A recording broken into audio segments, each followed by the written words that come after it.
नमस्कार, आप देख रहे हैं आज तक और मैं हूं आपके साथ निशांत चतुर्वेदी। इस वक्त की बड़ी खबर यह है कि गंगा में कहां से आई 100 लाशें। ये इस वक्त की सबसे बड़ी खबर है क्योंकि कानपुर और उन्नाव प्रशासन गंगा के परियार घाट पहुंच गया है। प्रशासन ने कहा है कि वो यहां गंगा में बह रही लाशों का अंतिम संस्कार कराएगा। गंगा में करीब 100 लाशों के बहने की घटना सामने आने के बाद हंगामा मचा हुआ है। अब खबरों को दिखाए जाने के बाद कानपुर उन्नाव प्रशासन हरकत में आया है। दूसरी अहम खबर यह भी है कि सभी शवों का डीएनए टेस्ट कराया जाएगा और इसके लिए शवों से सैंपल लिए जा रहे हैं।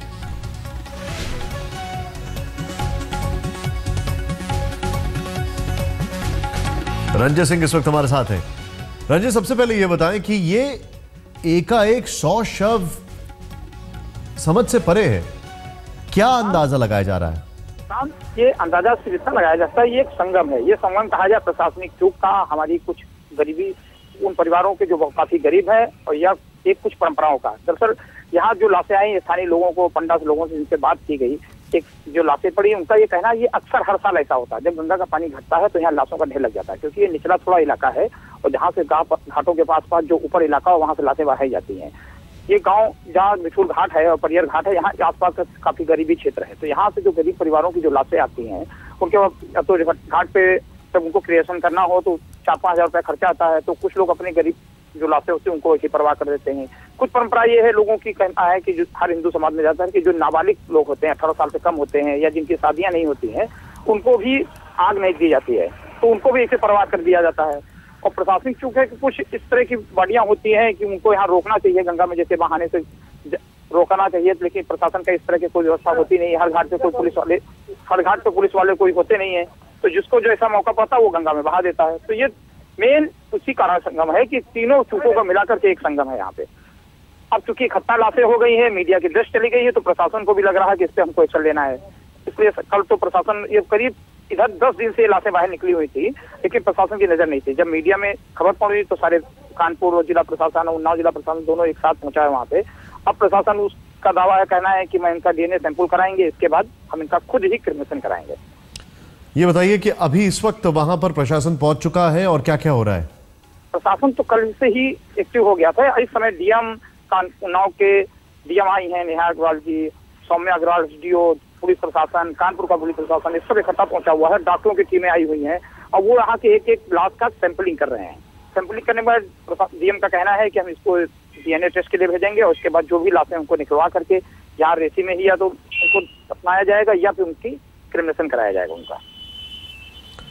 शुक्रिया जानकारी के लिए। और अब देखते हैं कि इस पूरे मामले पर प्रशासन का क्या कहना है।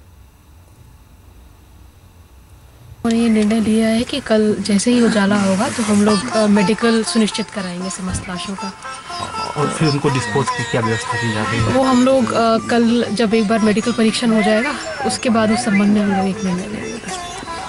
लक्ष्मीकांत जी जो है लगातार यहाँ पे जो है भाजपा पे आए हुए थे, वो लगातार जो है बात कर रहे थे अपनी, तो क्या है उसके आगे किस बेस पे क्या करेंगे?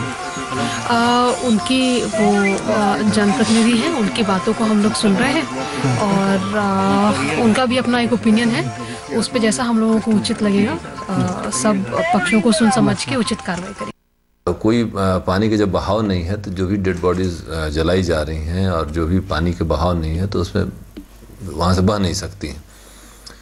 तो और बहुत बड़ा एरिया है जिसमें, और जो लोग आकर के दाह संस्कार करते हैं, क्रिमेशन ग्राउंड है, और जो कैचमेंट एरिया है जहाँ से लोग आते हैं, करीब 35-40 किलोमीटर दूर के लोग उस एरिया में आते हैं। और वहाँ के लोगों से हमने बात किया तो करीब 10-12 के करीब डेली बॉडीज़ आती हैं। तो अगर 4-5 दिन की हम बात करें तो करीब 50-60 बॉडीज़ तो 5-6 दिन की ही हो गई।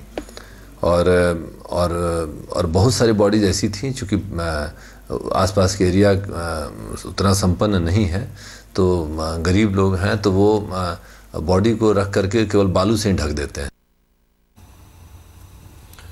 केंद्रीय जल संसाधन मंत्री उमा भारती ने भी इस घटना पर चिंता जताई। इस पूरे प्रसंग में कल से मीडिया के माध्यम से जानकारी हुई, फिर पार्टी कार्यालय से भी मुझे जानकारी हुई, हमारे विभाग के अधिकारियों के द्वारा भी जानकारी हुई। उत्तर प्रदेश में उन्नाव जिले की डीएम से भी मैंने बात की और उत्तर प्रदेश की सरकार को भी मैंने सूचना भेजी है कि मेरे को इसके बारे में विशेष रूप से बताइए कि ये स्थिति का निर्माण कैसे हुआ है। और इसके बारे में जो जानकारी मिलेगी वो शाम को दोबारा मैं आप लोगों से शेयर करूंगी।